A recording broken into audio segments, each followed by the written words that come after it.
On January 10th, Naval News reported that China had covertly constructed a new class of barges on Longshui Island in Guangzhou, featuring extra-long extendable ramps. It reported that it was a 108-meter-long barge with a ramp extending to 133 meters, which analysts say resembles a bridge-laying system designed for tanks.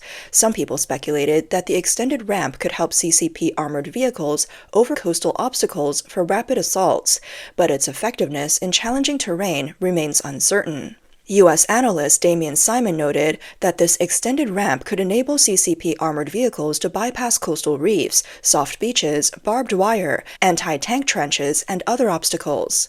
Meanwhile, U.S. geospatial intelligence company All Source Analysis released a report based on satellite images from Planet Labs dated January 8th. The report revealed 3 such barges at the Guangzhou Shipyard International Facility: 108 meters, 128 meters, and 185 meters long. More notably, similar barges were spotted under construction, suggesting the Chinese government is mass-producing these maritime platforms. Many people speculate that such barges could be launched within months, and given China's rapid shipbuilding capabilities, a large fleet could be finished within a short time. However, these vessels are slow, poorly protected, and vulnerable without air and naval superiority.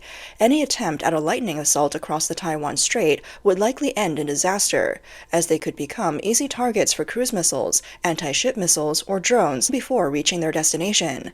Securing the air and sea, where China has significant weaknesses, would be a monumental challenge. Recent examples highlight the limitations of similar strategies. Israel's F-35s easily neutralized Iran's Russian-made S-300 and S-400 air defense systems, while Iran's newly acquired Sukhoi Su-35 remained grounded. Similarly, the Chinese government deployed Su-35s for show when Speaker of the House Nancy Pelosi visited Taiwan. With just a few Patriot missile systems, Ukraine intercepted Russia's much-vaunted Kinzhal and Zircon missiles. Taiwan, equipped with 9 Patriot systems and 12 domestically developed Skybow 3 systems, can intercept multiple targets with ranges up to 200 kilometers.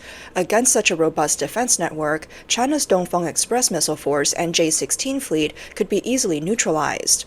China reportedly aims to produce over 1,000 J-16 fighters. Yet, during last April's drills around Taiwan, Taiwan's F-16s equipped with sniper pods effectively locked onto China's J-16s even under adverse weather and at night. As for the J-20, its canard design introduces significant stealth vulnerabilities, rendering it visible to U.S. radars. Consequently, the CCP has rushed to develop the J-35 and JH-36, hoping for better stealth capabilities, underscoring the J-20's underwhelming performance. On the battlefield in Ukraine, early Russian air-to-air missiles were somewhat effective, but once Ukraine received AIM-120 missiles from the West, the situation reversed dramatically. Even outdated Ukrainian MiG-29s and Su-27s managed to down Russian Su-35s and Su-34s. Taiwan, armed with advanced Western air-to-air missiles, would be an even more formidable opponent. In this perspective, China's ability to project air superiority in the Taiwan Strait is highly questionable, even with superior resources and maintenance compared to Ukraine. If the CCP were to forcefully challenge Taiwan's airspace, they would need to prepare for significant losses, as their forces would be exposed as easy targets. Despite their boasts about air defense systems, including claims of 100% interception rates against the U.S. stealth Tomahawks, the reality falls short. Even if the CCP could theoretically neutralize Taiwan's air defense, Taiwan's air and naval forces in an initial strike, Taiwan is unlikely to surrender easily. During the D-Day landings in World War II, the German defenders, despite being outnumbered 17-1 and losing control of the air and sea, inflicted 100,000 casualties on the Allies. On Taiwan's 36,000 square kilometers of mountainous and urban terrain, defensive resistance could drag into grueling urban warfare. Furthermore, Taiwan has potential allies like the US and Japan, and holding out for just one day could create opportunities for external intervention. Considering Taiwan's geography and political alliances, the Chinese government's lightning war remains a pipe dream. The CCP's persistent war rhetoric stems less from military confidence and more from internal political dynamics. Power struggles, external pressures, and systemic challenges might push Beijing towards risky decisions. For the CCP leadership, the soldiers' lives are expendable if it means deflecting domestic tensions. A chaotic international environment only increases their chances of using conflict to consolidate shaky authority. The mass production of barges, despite their limited ability without air and naval control, is another psychological tactic. By showcasing rows of such vessels in satellite images, the CCP claims to intimidate Taiwan and the U.S., and rally domestic support with a narrative of imminent conflict. This allows Beijing to frame itself as forced into a corner, shifting the blame for potential aggressors onto its adversaries. As Western containment intensifies, China's internal economic and societal tensions grow. A foreign conflict becomes attempting to stoke nationalism and maintain control, even at the risk of losing. Recent reports touting the launch of the PLA Navy's Type 076 amphibious assault ship and the test flights of a JH-36 bomber, along with blurry images of the Kongjing 3000, suggest an attempt to bolster maritime and aerial capabilities. Yet these announcements seem more about morale than operational readiness. The Type 076, for example, lacks fully tested electromagnetic catapults and arresting gear, indicating an incomplete design. It's essentially a knockoff of U.S. amphibious assault ships, relying instead on drones. The JH-36 bomber has been touted by the CCP as a sign they're advancing to sixth-generation fighter technology. However, when compared to the United States' mature technologies, the gap is striking. U.S. systems are advancing stealth to new heights, with innovations like false radar signatures that can create decoy signals to confuse enemy radars. Locating such aircraft becomes nearly impossible.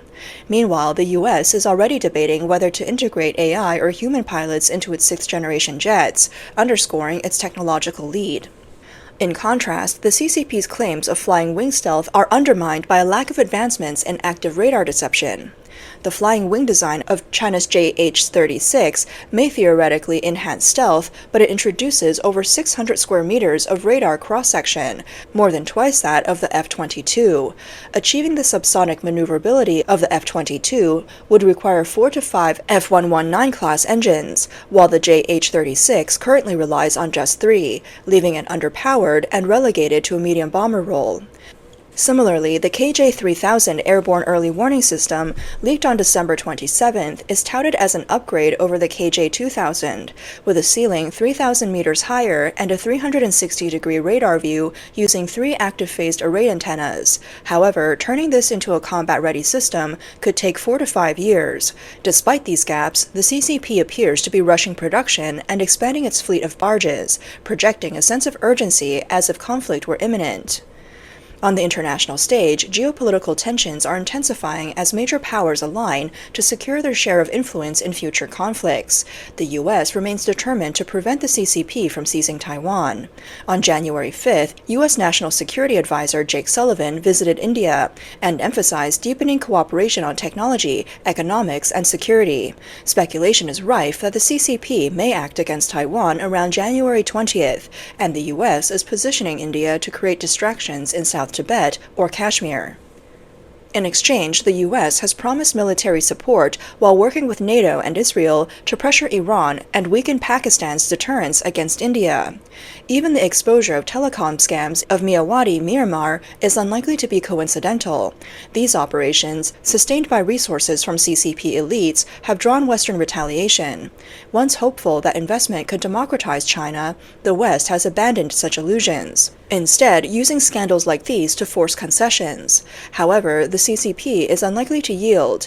It would rather gamble on war than relinquish power, as evidenced by its frequent announcements of advanced weaponry designed more to intimidate than to inform. In Europe, Russia is faltering under the strain of the war in Ukraine. Putin's hopes lie in Beijing stepping in. In return, Putin has offered energy and even hinted at territorial rewards in Europe, fueling Beijing's recent maneuvers in Central Asia. The CCP's moves, such as deploying 3 to 5 HQ-19 air defense systems near Uzbekistan and Kazakhstan to protect Moscow, building the China-Kyrgyzstan-Uzbekistan Railway, which reveals its ambitions to extend its influence into Europe. If Putin continues to struggle at Kursk, Bryansk and Belgorod may be next to fall. Any attempts by Russia to wield nuclear threats could be met with Germany's potential to develop an equivalent or superior nuclear arsenal. Should Trump's calls for a ceasefire be ignored by Putin, the West could escalate, allowing long-range missiles to strike targets within Russia, potentially breaking its economy and dismantling the CCP's ambitions for expansion in Eurasia. With breakthroughs in AI, bioengineering, and military technology defining the next era of global power, the question of leadership will determine humanity's trajectory, even into space. For China to assert influence, it must first contend with US and European opposition. Meanwhile, the CCP has deployed its Dongfeng ballistic missile launchers in northeastern China. Interestingly, these are not aimed at Japan or Europe, but northward towards the Arctic, with the capability to strike North America. Such actions align with Beijing's strategy of externalizing internal crises. In response to this crisis, the U.S. is shoring up its own strategic position. Trump's administration has eyed Greenland as a critical asset, rich in minerals, energy, and rare earths. Expanding the Pitufik space base on Greenland would enable the U.S. to deploy its hypersonic weapons and control critical Russian transportation routes in Siberia. Simultaneously, reclaiming the Panama Canal would thwart the CCP's ambitions in Central and South America, further consolidating U.S. dominance in these regions.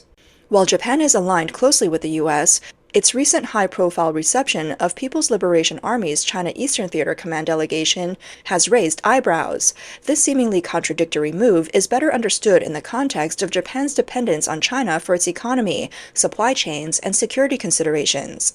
The delegation's visit may well be China's attempt to gauge Japan's willingness to de-escalate tensions.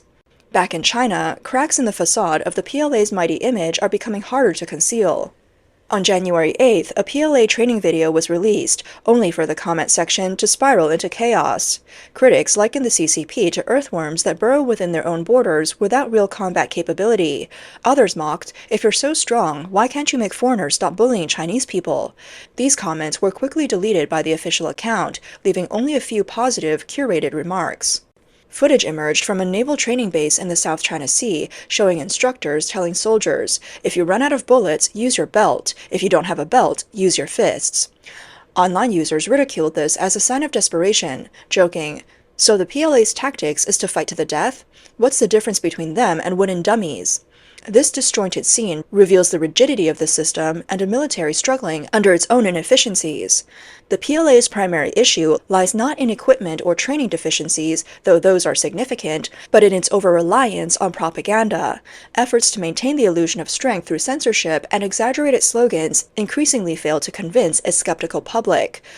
When faced with a real conflict, slogans and belts will not stop bullets, and no amount of bluster can mask the underlying weaknesses.